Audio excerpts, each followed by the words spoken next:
What's up, everybody? Welcome to the Real Estate Reserve Podcast, number one real estate investing podcast in the entire world. I'm sitting next to Ian Horowitz. I'm Jason Bell from Hard Money Bankers. Ian Horowitz from Equity Warehouse. Got a great topic, current market conditions. We're going to dive into that in a second, but I feel like that's really relevant with what has been going on recently. And to be honest, over the last few months, I feel like the current market conditions maybe weren't reflected on what was happening inside the real estate investing community, but I think things have been creeping up, and we'll go through some insights that we've both been seeing.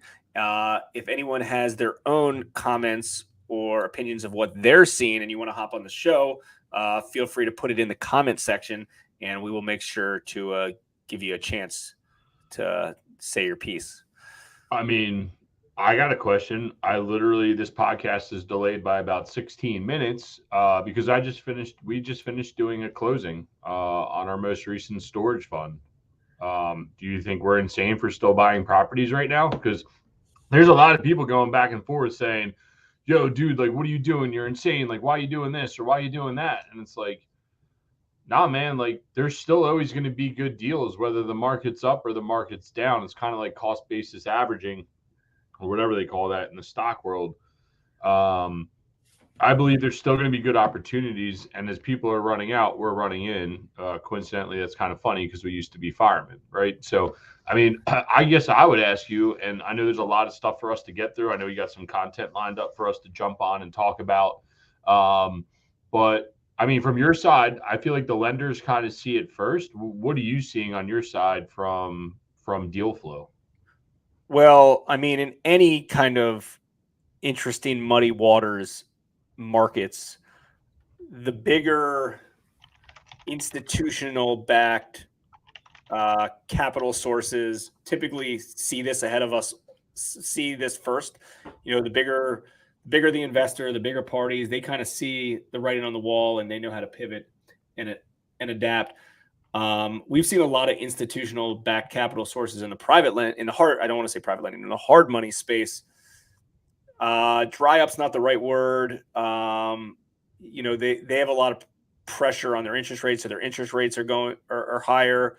Their underwriting criteria is stricter, and in essence, I think they're having a hard time deploying the amounts of capital that they were deploying months ago. Because any big business, big setup, they want to be in markets and they want to be in asset classes that can absorb high amounts of capital all at once. Inside our, we can call it a mini business on a macro level. We only do $45 million a year in a few local markets, but our lead flow has been lower. Our lead quality has been higher. So what I think that means is there's less opportunities. There's less folks that are out there trying to get into deals, but the ones that are involved are more qualified and in essence are able to capture the lion's share of what's in the market. Right. And I would tend to believe that you just said, like, one of the things that you said is that, like, you've got better quality lead flow, and some of that's probably from your risk aversion that allows you to put some better deals together. But on the other side of that, I think your better operators are the ones coming to the forefront. I mean, would you say that that's true? Sure, there's still newbies. Newbies are jumping in every day. Operators are always going to have opportunity.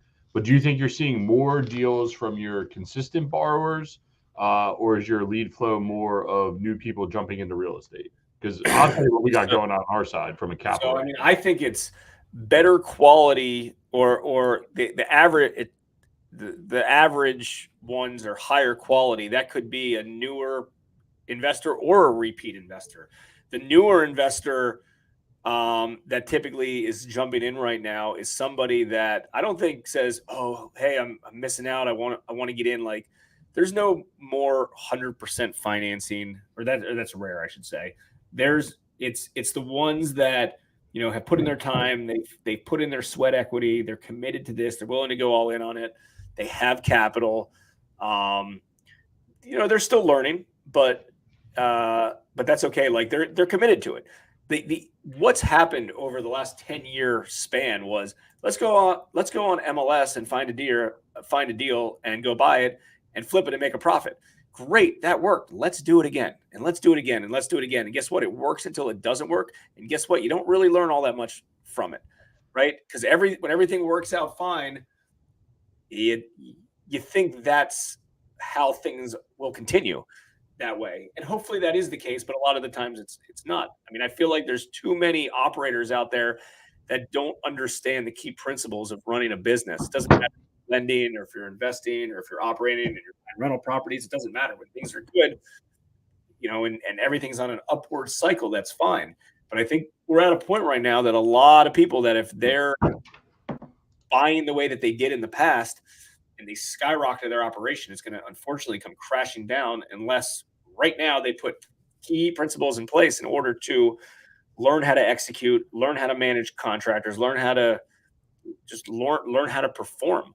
So to answer your question, it's a little bit of both, but I would say as a whole, there's just more qualified, more savvy, more hungry people that are willing to not take no for an answer, that want to do this. They know it's and I mean, keep in mind, you can get yourself into maybe not an awful investment, but like not the best investment opportunity in real estate and still typically do okay with it for multiple reasons, right? Maybe you can operate it better than somebody else, or maybe you're able to cut costs somewhere else that somebody wouldn't. So I think it's just, more ambitious, qualified folks. But that's just what I see on our end.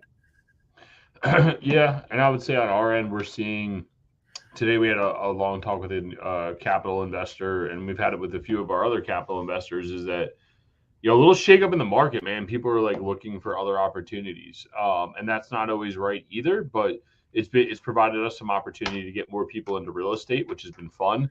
On the other side of that, I think the deal flow has gotten a little bit better, especially if you can withstand the storm, and knowing that you can get a little bit better buy now with a little bit reduction in cash flow because you're buying at a little higher cap rate, knowing that if rates can get back to a little bit lower position, you potentially bought yourself some additional equity that you weren't expecting. I'm not going to underwrite that. I'm not going to count on that. I'm not going to expect it.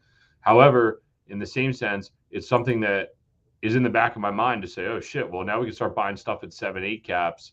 When we had to buy stuff at 6-7 caps over the past few months, almost the past year. I mean, think about this, dude. Literally a year ago, November 6th is when we closed Squarespace Storage Fund 1. And our interest rate was 3.125. And today we're looking at stuff, interest rates in the 6% rate for some commercial stuff. And I don't think that's going to last, right? Every time there's volatility, it gets worse and worse and worse. So I believe that the future, and we could sit here and debate about how bad it is, but what does that do? That's no production, right? Like other than getting out and vote and being producers of society, right? Like there's not much else that you can do. You got to continue to do. Where did you get that money from?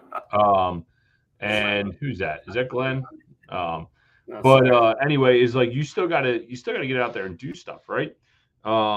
And with that being said, I think the future is going to hold a lot of opportunity for those that can create creative deals, creative financing, source off-market deals where people are looking to save a few dollars by not going through brokers, not really caring about top dollar right now. I believe that's where the overall opportunity is going to lie over the next 12 months, maybe even 24 months, depending how much of a pessimist you are, and thinking that this might not get resolved till 2024, because a lot of this is probably in congruence with the with some of the political cycles that we have going on as well. So so think about this. Typically, there's 3 components of a deal to determine, if you can make it a good deal or a bad deal. And obviously, if you can have all 3 of these, it works out great. But you need some of these. Like, for instance, number 1 is your acquisition costs, right?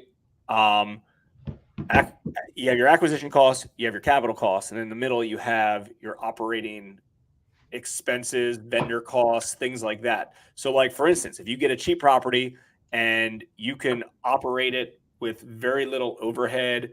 Maybe your construction is low, plus you have low capital. You have all of those things. Under market value, under cheap capital, cheap costs. Like there's a lot of profit potential on that.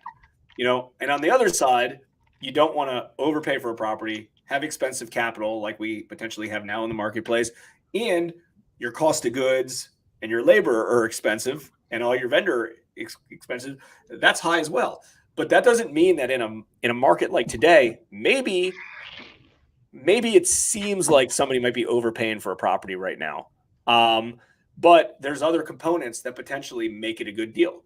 Or maybe the argument is, hey, you're paying 6% for your commercial capital right now. And then your argument back is, you're right, I am paying 6% for my capital right now. But yesterday, this property was $2 million. Today, this property is 1.5. And yeah, I'm paying a higher interest rate, but what does it matter? It makes sense. And guess what?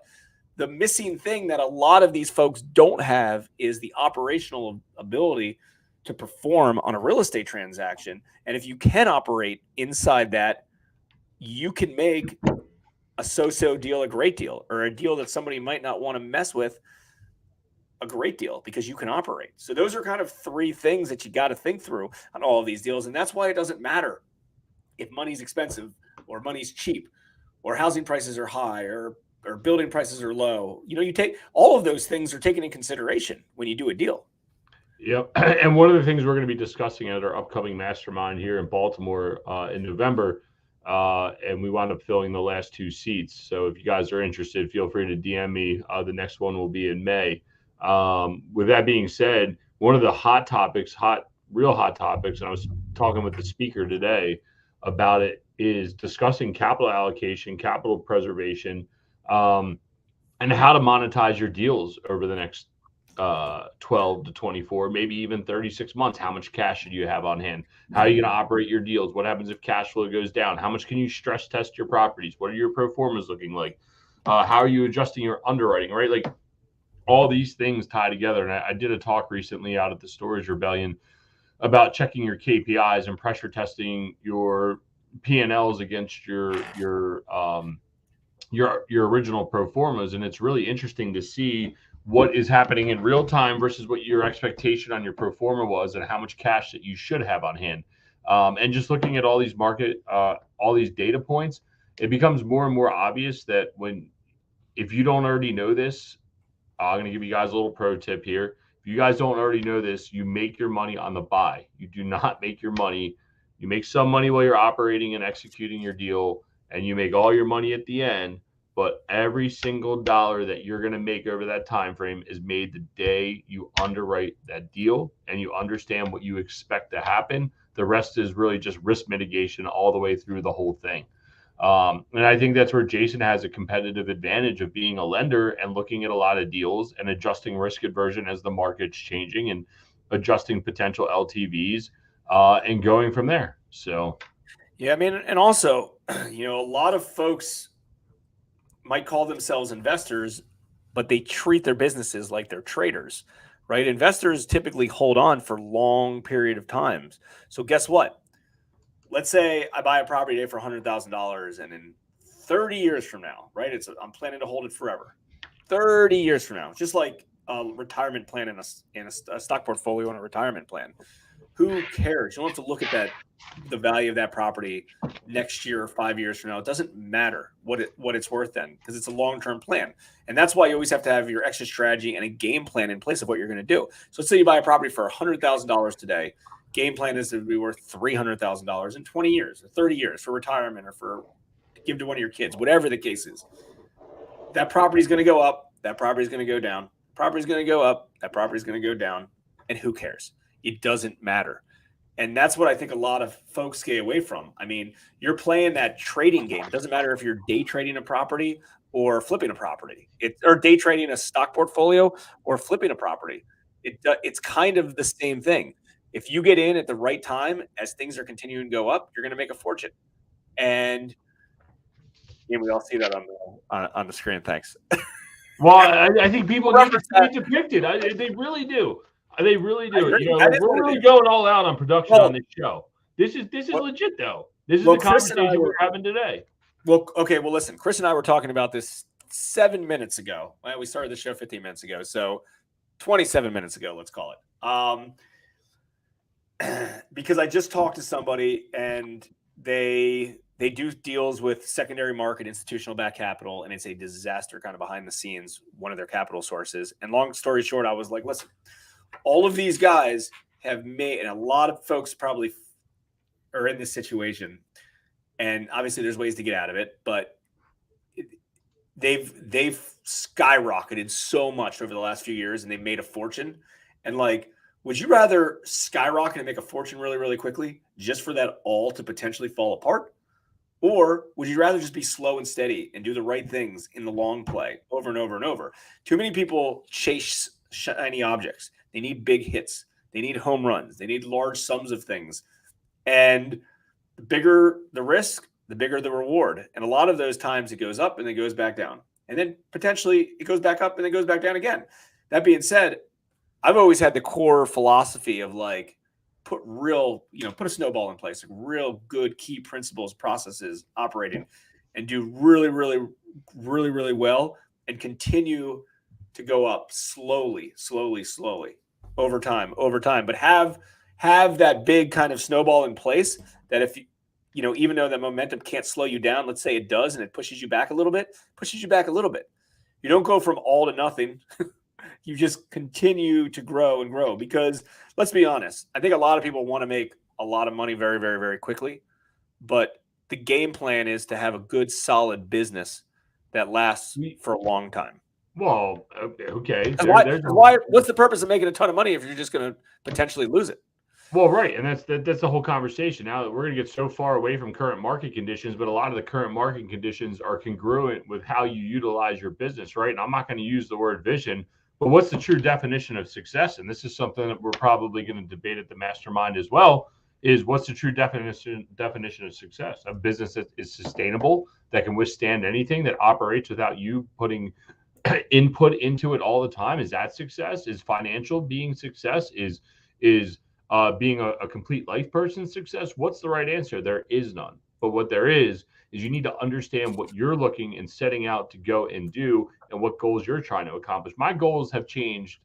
Well, they literally change every single day, but my goals have changed a lot. Like, someone just asked us how long we've been in business. To say we've been in business for 10 years, it's like a really proud moment. And it's very powerful to tell someone you've been in business for 10 years, but then to look back what you've accomplished in a 10-year period is just absolutely insane. And yeah, this is the first time everyone's starting to see bumps and bruises from when we got in, and you guys were a little ahead of the curve. So you've been through one cycle. To see this cycle go down, knowing where we are and where we believe and how we can tolerate with what's potentially about to happen. I mean, one of our biggest growth spurts was in 2014 when everyone had PTSD from 2008. And then when COVID hit, everybody's like, oh, this is the next 2008. And we had exponential growth because we were able to navigate it. And I don't know, man. There's a ton to talk about. And again, but keep this in mind. A lot of people that are vocal about the 2008 cycle are the ones that got killed or were doing dumb shit, right? Like, yeah, they were doing something not right. I know lots of people that were in a great spot and they didn't get affected. Did their portfolios decrease? Heck yeah. If you've been in the stock market the last 6 months, your portfolio decreased, right? Like, that's always going to happen. Their portfolio decreased, but they weren't assholes from the beginning and just skyrocketed and then came crumbling down. I mean, the vocal people are, but there's a lot of folks that weren't. Did people take hits? Absolutely. But did it put them out of business? No. They took a hit to their portfolio and they moved on, and they wrote good loans. They continued to buy properties. They kept liquid powder to buy up tons and tons of stuff. I mean, a lot of people that are vocal about it, they made a ton of money, and in 2008 they lost it all, and then they didn't get back into the game until a few years ago. The successful ones, they took small hits to their portfolio, and they were in a position with resources and liquidity to buy up at the bottom. They didn't know it was the bottom at that point. They were like, let's say this was the top. They were buying here, they're buying here, they're buying here, they're buying here, they're buying here, they're buying here, they're buying here, they're buying here, and they continued to buy what made the most sense. And Ian, I'm gonna let you answer William's question here on the screen in a second. We'll put them on the screen. But more importantly, there's always a good time to buy, and there's always a good time to sell. It just depends on the situation and the right number. The property that you bought 3 months ago not you, but in general, if you bought a property 3 months ago for $100,000 at a so-and-so interest rate, and it needed this much construction, and your after repair value was this, and there was this much inventory in the market, let's just say it was like a fix and flip or whatever, is different than the one you're buying today. It's always going to differ. Right. Would you rather buy a property for $125,000 with a 3% interest rate, or would you buy a property at let's say $125,000 with a 3% interest rate, or would you buy that property at $80,000 with a 10% interest rate? That answer differs depending on the situation. Those might be equal in purchasing power, but it's a different situation depending on it. I mean, we had a conversation the other day where you asked me my opinion, and neither one of our opinions are right or wrong. It's just an opinion. Is, hey, I have a very low interest rate on one of my portfolios. Do you think it makes sense to refinance into a much higher rate for this portfolio? Because the benefits of me refinancing is I can pay off some of my capital investors, which in essence then could redeploy into new projects. We could take some chips off the table. Like, what makes the most sense? And it wasn't like, why would you leave a 3% rate to get a 7% rate or 6% rate? That's stupid. It was that actually in this particular case could be logical. Yep, 100%. But that's the thing. I mean, a lot of people don't treat their real estate portfolio as a true business. And they treat it as a hobby, and they get hobby results when you're doing hobby things, right? And taking the time to treat it like a business, go through your P&Ls, figuring out how much cash you need to have on hand, creating a business around it, forces you to have these conversations to say, what do I do from a capital allocation standpoint? That's a legit problem that we all deal with. And even Jason in his more transactional business deals with it. Go ahead with this question. What we got? All right. So William's question is, I'm looking to purchase my first rental property this year, beginning of 2023. With the current market issues, what's the best way to get into a rental today? Yeah, we hit on it a little bit earlier. I'll tell you what, I think those that are willing to go and turn over off-market leads, being direct to seller right now, and I'm not a big direct to seller guy. I am big with dealing in the broker community or going on MLS. I believe those that are willing to take the time, energy, and effort to uncover off-market deals are going to be ahead of the curve. And those that can structure creative financing, subject to owner finance, master leases, anything there in between are going to be so far ahead of the game, because people are going to be willing to get out, move out of the way, and let other people deal with headaches that are coming down the pike, especially in the residential world with a lot of the landlord laws that we deal with here in Maryland. People not wanting to deal with the new interest rates, refinancing, having trouble selling, whatever it may be, and staying out of foreclosure, I think is probably one of the biggest opportunities. There's some big marketers out there right now doing a ton of content on it. We can name drop. I mean, my buddy Stratton's hosting, Stratton Brown out in Fresno is hosting Pace Morby and Jameel. That's all they teach. That's all they do is subject to an owner financing deals. And I think it's going to be one of the hottest things people can do over the next 24 months. And you already see everybody posting about it. Yeah. I mean, you're not going to get a 3% mortgage anytime soon. Nope. So subject twos are the best, because someone might not have any equity into a property, but guess what? They got a cheap interest rate. So you can get in that and create. This goes back to our conversation we were having about refinancing the portfolio or selling it. If someone could buy it and get 40 or 50% of the money at our 3% interest rate and assume that, is that more of a sellable asset than someone comes in and buys it for the price and then gets 70% money at the new rate, right? Like, and that's where we were having the debate about refinancing it, recapitalizing it, and having cash on hand and taking chips off the table or are we going down the road of a sale and having this super low interest rate and locked in for a hot period of time? So it's a real interesting thing to navigate. And we will keep you guys posted on what happens with this portfolio over the next several months.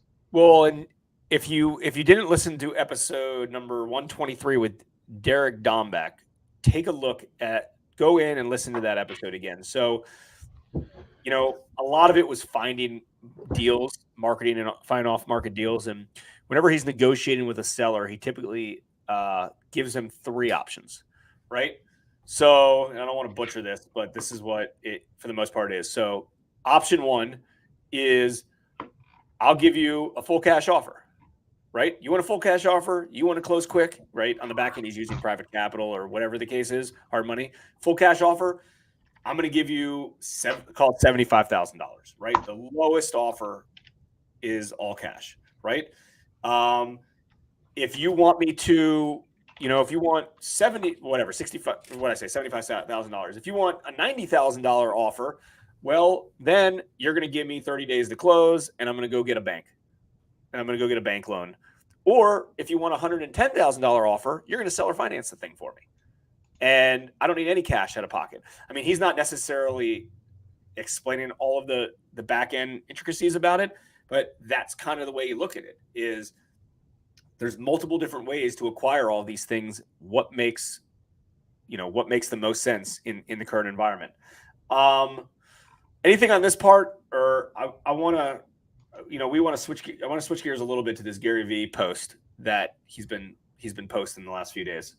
But listen, guys, what do they tell hitters when they're swinging the bat and when they keep striking out, staring at a pitch? Go swing at something that you like, right? And now is the time to go out and continue to look at pitches and swing the bat when you see something that you think makes sense to you, and continue to do deals. This is not me being optimistic and saying nothing's wrong. This is me telling you, don't, just because other people are bitching, don't listen to them. You got to do what's right for you and your family and take down the deals that you believe are right. And no matter what the market condition is, there's always going to be opportunity. You just need to know how to fit it in to what's going on in the current market condition. And guess what? You need cash flow to continue to come in, and you need income and money to continue to come in during all of this. And, if you're in a position right now where, you were fast and loose and you did a lot of deals and you made a lot of money, and now some of that's dried up, you might have to kind of unravel a little bit and put the basics back in place in order to do so. We've talked about this in the past. Some of the best real estate investors that I know are the ones that have full-time jobs, and then they invest on the side. They do a few deals a year, and they have their core stable business. I mean, that's what all the big real estate investors and gurus will always talk about, is you have your cash flow and then you have your windfalls, right? You have your rental properties or your whatever, your full-time job. It doesn't matter. There's some sort of portfolio that's paying your day-to-day. So you can go out there, not necessarily swing for the fences, but you can go out there and be creative and get yourself involved in a deal that's going to give you a good amount of money, but you're not reliant on that deal closing. The worst thing to ever feel is have to be reliant on your next deal or your next closing. That's not fun. Oh, you want me to play this real quick? Yeah, let's take a listen to this. I think it's really good for everyone. All right, I'm going to turn this up so you can hear it. If you can't, give me a thumbs. It doesn't matter. You'll be able to hear it. Hang tight. Oh, I love this. I've got to get on this headline. So many people underestimating how scary it may get in the next 3 to 6 months. What happened? Disappeared. Can't hear anything. You hit mute, Jay. Thoughtful You hit about mute. houses, cars, renovations. If you're not sitting with a fuckload of savings, don't get crazy now. This is not the time to fucking flex. Be thoughtful, be smart, and then forget about big purchases, small purchases that add up. Ubers, expensive coffees, 7 streaming services when you only use 2. Get thoughtful. Look at that credit card statement and see how many things you're paying for each month that you haven't canceled yet. Start getting smart, because it's hairy out there. Yeah, so I could you hear all that, Ian? Yep. Yeah. He said, don't be an idiot with your money. Something that we talk about a lot, but Well, well, it's not just your personal money; it's your business money as well. Like what you're investing in, what you're not investing in. I mean, the days, yesterday is gone, and it's not coming. It's not coming back. There's always good times and there's bad times. Sometimes you can be fast and loose or do bad deals and still capitalize on them. I think any mistake is going to be exploited currently. So you just got to be smart about stuff, and hopefully folks, and listen, this isn't, I think that the days of easy real estate transactions, it doesn't matter if you're a real estate investor, a real estate agent, or a title company, or an appraiser, or a mortgage broker. I mean, this applies to everybody. If you took the path of least resistance and it worked out, that's fine. But that path might not exist anymore. Now you got to find a new path to do so. I mean, I've gotten a lot of people that have marketed to me to refer them business recently, more just out of the last few weeks than forever, because it shows that there's not many refinances going. There's a lack of inventory that's out there. There's less deals to be had. That doesn't mean that any of those professions aren't a good profession. A lot of hard money lenders aren't doing stuff anymore because they don't have the volume that they had in the past. You pivot, you adjust. It's not a big deal. That's what happens.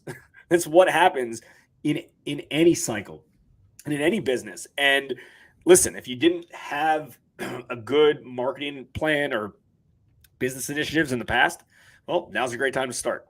Yeah, no, and leading into your core business, I think is really what, if you want to take it away from a business standpoint of what Gary Vee was saying, is lean into your core business. Now's not the time to take $100,000 off chips off the table. That's fine. You can do that, but then don't go and take it and dump it into crypto right now. And it's not your core business, and you don't understand the inherent core values behind crypto or stocks or anything else, because you're trying to chase the next best thing. Now's the time where you're going to get damaged really easy. And staying inside your core business values, Jason's not going to just magically go out and start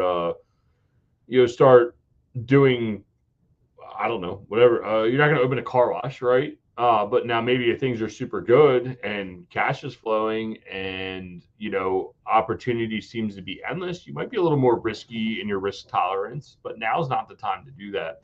And it's going to be interesting. I really do think we should do a show up here coming up where we have a bunch of people come in and talk about what they're seeing in the market, because we're hearing it a lot from a lot of our vendors.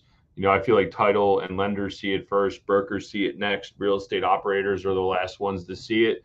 And I think those that are good real estate operators, your vendors are going to be attracted to you, call you up with off-market deals, help you get deals across the closing table, because they want to eat. You got to remember, a lot of these brokers, dude, it was feast time. It's about to be famine. They still need to do deals. They went out and bought the cars and the houses, right? Sales type personalities they're not looking at the future. It's always going to be this good.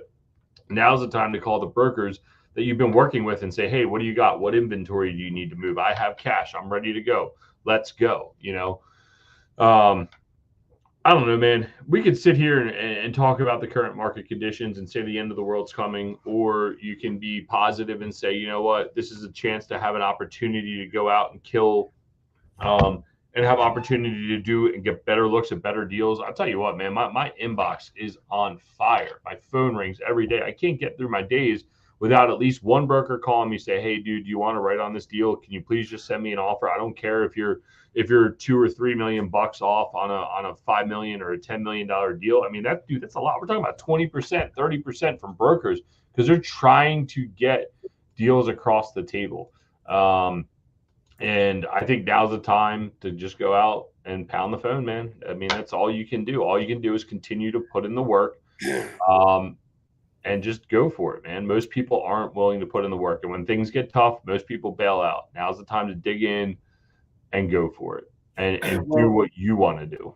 Well, we've told this story before about this real estate agent in Philadelphia that my partner Ian in Philly recently interviewed. It was a good interview. And my partner Chris locally interviewed him as well.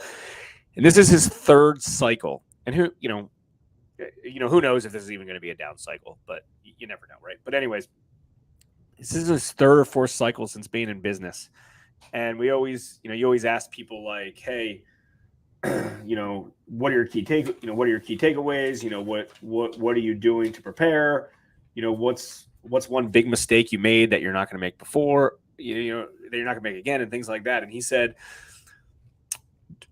during times like this, he goes all in on marketing, right?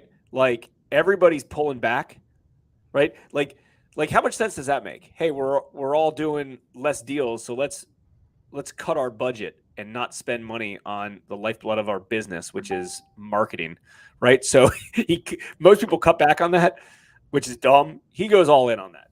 So, he takes his, nest eggs or savings account and says, hey, because he's mostly he's a big investor, but he also is a big real estate agent.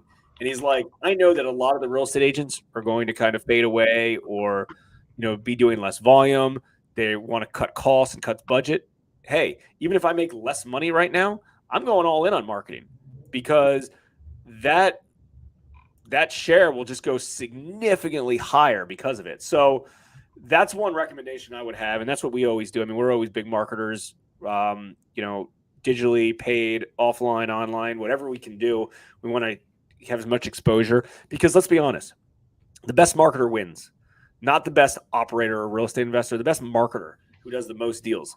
If I'm looking at 10 deals a day and Ian's looking at 1 deal a day, who's going to have a better deal? I thought you were going somewhere else with that. I almost had to stop you there for a second, boy. Why?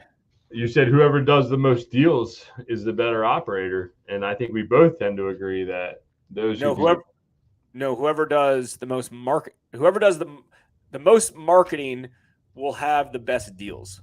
Yes, there you go. Okay. Is that not what I said? No, you said whoever does the most deals is the best, and I was like, well, shit, sign me up. I'm in. We're changing our thought process. I want to do the least amount of deals and the most profitable ones out there. That's all I care about. I don't want to do lots and lots of deals. I want to do the least amount, but the profitable. No, whoever has access or whoever markets and gets the best deals will have, or who markets and gets the most deals will have the best deals. It's that simple. If Ian's sitting around all day with his thumb, and he gets, a call here and there, and he has like 1 or 2 deals to choose from this week or this month, and I'm out there and I'm getting 10, 20, 30, 40, 50 leads, my deals are going to be better. And guess what? Like, think about it like this. Think about the two, the 2 biggest real estate investors you might know, right? Chances are those guys are probably not the best real estate investors. They're just the biggest. And the reason that they're the biggest is because they get the most deals, the most deal flow. That's why they're the biggest. Not because they're the best. There's way better real estate investors and lenders than me. But I get more deals than them because I spend time on generating more business. Well, and people ask me all the time, how do you get all these looks? Dude, I pound the phone when I'm bored. I pick up the phone and call brokers. Some people pick up the phone and call sellers, but my time invested is better with brokers and mortgage companies and vendors and investors, right? Like, that's where I want to spend my time. I know I said people going to do off-market deals are going to be ahead of the curve. They'll be ahead of the curve over me because they're going to get more interesting looks than what I'll be able to get. But in the same sense, I'd rather curate my broker list and have them go out and find me deals when it's famine time and be like, well, I know Ian's willing to buy deals. I'm going to find him deals. I'm going to go look for him, right? Like, I'd rather have a crew of people out there looking and sourcing us deals versus me having to start and stop over and over and over again with every seller, right? Like, I like the idea of doing off-market deals, but in the same sense, for me and for what our business is, to have the churn like Jason's talking about, looking at more deals, having more conversations about more deals, knowing what's going on with the market because we're looking at more deals. To me, that's the way to do it as a real estate operator for what we do. But everybody needs to do a little bit different. And Jason's right. Don't cut off your marketing. Now's the time to go all in on marketing, right? Like, that's the lifeline of your business. So for me, instead of spending money on marketing dollars, I'm going to spend money on conferences. I'm going to spend money on lunches and taking brokers out and talking to them and finding out what's going on. I'm going to spend my time when I'm in the car driving, not calling Jay to say, hey man, what's going on? And just kind of like we bullshit because we always got great conversation. I might say, you know what, Jay, I'm going to skip calling Jay today. I'm going to call 3 brokers to find out what they got. What do they have laying around? What do they need to get rid of? What can I offer on? What's in the pipeline, right? Because you got to remember, as brokers start to feel the famine, they're also going to start to turn it down. They're going to start to clam up. They're going to say, oh, I can't spend money on marketing. We're not getting enough deals through the front door, right? And until they know that they got someone like me or Jason or a good sophisticated real estate operator to produce lead for, they're not going to waste their time. I say, oh, the market's upside down. Why am I going to waste my time? I'll just wait till it gets better. So, know your vision, know what you want to do. So that's all I got. I don't know where I was going, but it felt good. I'm just really conceptualizing my business in real time with everybody else, right? I'm not justifying what we do, but I'm talking it out here. Like, this is why we jump on these podcasts to talk it out and find out what is working for us and what's not, and it's just interesting to see what other people do. This is why we host masterminds. This is why we're a part of groups. This is why we have our own internal groups to find out what's going on, to hear from other operators all across the country and understand how we can change our business, hear from other industries. I mean, I'm really looking forward. Jay's got I don't want to put him on blast, but he's got a private event that he's invited me to that I'm excited to hear from all those people, because a lot of people coming in from out of state. I have an event that's going on. I'm super excited because a lot of people out of state with different asset classes. That 2-week run and then headed out to go see Stratton out in California, finding out what's going on the other side of the country. It's going to be really good. I will say, since I work with a lot of other private lenders in different markets throughout the country, and I will say that it is interesting because it is different in a lot of different markets. A lot of people have the whole, when I say, let me guess, supplies down, and there's just not a lot of active listings, that's typically the case. But the market is different. All of these lenders are structuring things differently, and some of them are really scared in some markets. Some of them, they've seen a lot of consistency in a good way. So it's interesting to see where that how it all shakes up. But again, to bring this whole thing back to the beginning, go all in on marketing.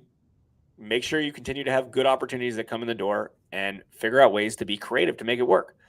The number you paid yesterday isn't the number you have to pay today, and that's okay.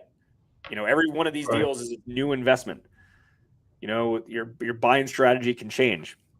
Your capital stack definitely changed. Cost of capital typically changed. Yeah. So on the front end, everything else can change.